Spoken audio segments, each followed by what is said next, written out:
Donc vous appelez aujourd'hui à la fin de l'intervention, à la fin du déploiement des forces françaises au Niger? C'est justement ce que nous demandons. Nous demandons à la France, aux autorités françaises, de respecter les décisions des nouvelles autorités nigériennes qui demandent à la France de plier bagages avec ses soldats, de prendre ses soldats et les amener où elle veut, soit en France ou ailleurs, en tout cas sur le territoire nigérien. Ni les autorités nigériennes, ni le peuple nigérien, personne n'en a besoin, parce que nous gardons encore en mémoire un douloureux souvenir de ces soldats-là qui n'ont jamais hésité pour tirer sur nous, sur nos frères. Vous n'êtes pas sans savoir qu'à Terra, la force Barkhane, dans ses balades en quittant la Côte d'Ivoire pour Mali, au passage arrivé à Terra, elle n'a pas hésité à ouvrir le feu sur nos frères nigériens, où ils nous ont assassiné des frères, ils ont blessé beaucoup d'autres, ils ont causé des dégâts matériels. Nous avons ça là en mémoire et aucune justice ne nous a été faite. Nous continuons à réclamer justice, mais la France officielle, dans son paternalisme et dans ses influences avec les autorités corrompues de l'ancien régime, a refusé qu'il y ait justice. À l'heure où nous vous parlons encore, ce dossier n'est pas encore vidé. Même si officiellement la présence de la France vise à faire reculer les djihadistes, et on a vu avec la fin des opérations au Mali et au Burkina une résurgence de ces violences et de ces exactions des djihadistes. Est-ce que vous ne craignez pas ce même scénario au Niger? Bon, au départ, c'est ce qu'on nous a fait croire, que les soldats français vont venir pour lutter contre le terrorisme, pour aider nos forces à lutter contre le terrorisme. Et pour ça, là, le président de l'époque qui les a fait venir, en l'occurrence le président Issoufou Mahamadou, a même violé la Constitution pour faire venir les soldats français au Niger. Ça, là, nous l'avons dénoncé en son temps en disant que la Constitution l'oblige soit de saisir le Parlement ou d'organiser un référendum afin de requérir l'avis des citoyens.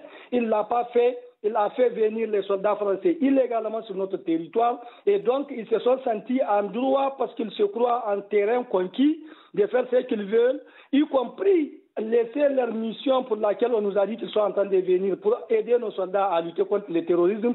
Mais nous avons fini par comprendre qu'en réalité, ils sont même de connivence avec les terroristes. Nous avons fini par comprendre qu'au lieu d'aider à lutter contre le terrorisme, non, ils entretiennent ces phénomènes. Même si la France, bien sûr, réfute ces accusations. Deux dernières questions, s'il vous plaît, parce que le temps nous est compté. Il y a eu des manifestations aussi en soutien aux militaires au pouvoir à Agadez hier. C'est là où sont stationnés les militaires américains. Est-ce que vous demandez aussi leur départ? Oui, les manifestations, ce n'est pas seulement qu'à Niamey et à Agadez, c'est pratiquement sur toute l'étendue du territoire. Il y en a eu à Tawa. Mais sur les Américains, s'il vous plaît. Maintenant, au niveau d'Agadez, c'est justement le même mot d'ordre du meeting tenu à Niamey, à Tawa et un peu ailleurs. C'est ça qui s'est passé à Agadez. Et c'est le même motif. Nous demandons le départ pur et simple des soldats français du territoire nigérien. Mais pas des Américains. On a vu beaucoup de drapeaux russes. Ce qui nous interpelle, ici, vu de Paris, c'est ce nombre de drapeaux russes lors de ces manifestations. Ça révèle quoi? Une attente? Vous espérez quelque chose des Russes? Est-ce que vous êtes en contact avec eux? Il n'y a pas eu que le drapeau russe au niveau de la manifestation, au niveau de ces manifestations-là. Il y a eu des drapeaux d'autres pays. Je ne sais pas, peut-être que vous n'avez pas vu les drapeaux des autres pays. On les voit, il y a des Indiens aussi, c'est vrai. Voilà. C'est vrai. C'est les drapeaux des plus. Mais ça révèle quoi? Ça révèle quoi? Est-ce que vous avez des attentes vis-à-vis de ces pays? En fait, c'est un message que nous sommes en train de transmettre. C'est dire que désormais, le peuple nigérien a retrouvé son indépendance réelle et donc par conséquent il va traiter avec n'importe quel pays de ce monde dans le cadre des accords bilatéraux ou multilatéraux.